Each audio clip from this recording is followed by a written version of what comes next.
update na sa ating binabantayang bagyo na si Bagyong Uwan, may international na Fungwong. At live po tayo ngayon mula dito sa Pag-asa Weather Forecasting Center.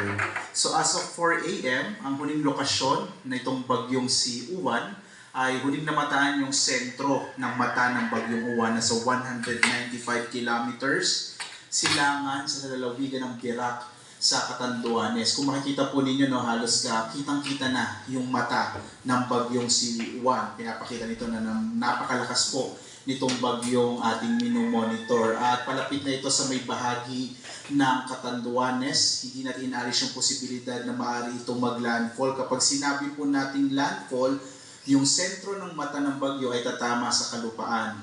Ang kanyang lakas ngayon sa 175 kilometers per hour malapit sa gitna at pagbugso na nasa 215 kilometers per hour. So mahigit 10 kilometro na lamang po or mahigit 10 kilometers per hour na lamang ay maaari nang maaabot ng Bagyong Uwan ang super typhoon category. At nakikita natin na posible po itong mangyari ngayong umaga. Ang kanyang pagkilos ay medyo mabilis po, no? Kanluran, hilagang kanluran sa bilis naman na 35 kilometers per hour. At makikita niyo, patuloy niyo pong makikita na malawak yung sakop ng Bagyong Uwan at maapektuhan nga niya ang malaking bahagi ng ating bansa, lalong-lalo na yung Luzon at Visayas. Base rin sa mga monitoring po natin sa iba't ibang istasyon ng Pag-asa, nakakaranas na po ng mga pag-ulan, lalo na itong bahagi ng Eastern Visayas at Bicol Region. Marami na po tayong itinaas ng mga heavy rainfall warnings sa mga nabanggit na rehiyon.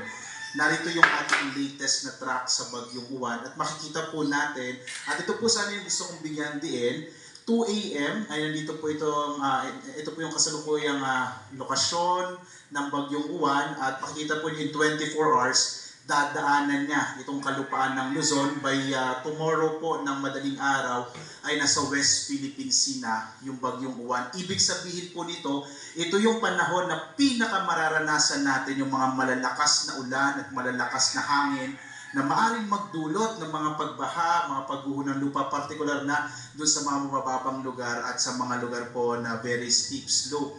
Nakikita po natin base sa track na posible pong lumapit, partikular na sa may bahagi ng Catanduanes, itong bagyong si Uwan.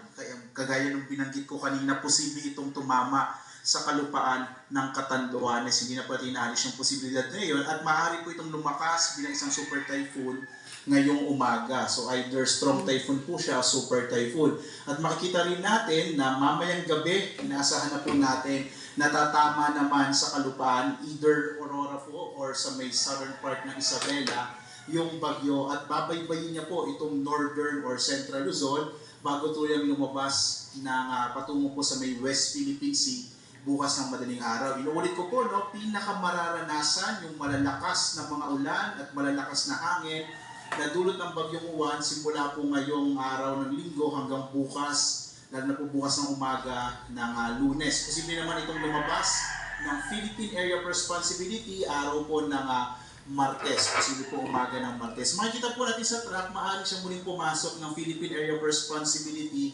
araw ng Huwebes, patungo po dito sa may bahagi ng Taiwan.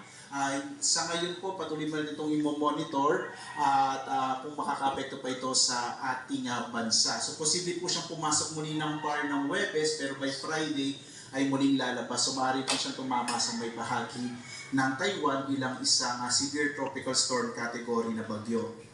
Sa ngayon nga po, nakataas ang signal number 4, particular na sa Polillo Islands, eastern and central portion ng Camarines Norte, eastern portion ng Camarines Sur, sa Catanduanes, eastern portion ng Albay. Signal number 3 naman ngayon sa may southern portion ng mainland Cagayan, Isabela, Quirino, Nueva Vizcaya, Kalinga, the southern portion ng Abra Mountain Province, Ifugao, Benguet, central and southern portions ng Ilocos Sur, La Union, Pangasinan, Zambales, sa amin po dyan sa Bataan, Tarlac, Pampanga, Nueva Ecija, Bulacan, Aurora, at ang Metro Manila po ay nasa ilalim na ngayon ng signal number 3, Cavite, eastern portion ng Batangas, Laguna, Rizal, nalalabing bahagi ng Quezon, Camarines Norte, Camarines Sur, nalalabing bahagi ng Albay, Sorsogon, Ticao at Burias Islands, Northern Samar, northern portion of Eastern Samar at northern portion ng Samar.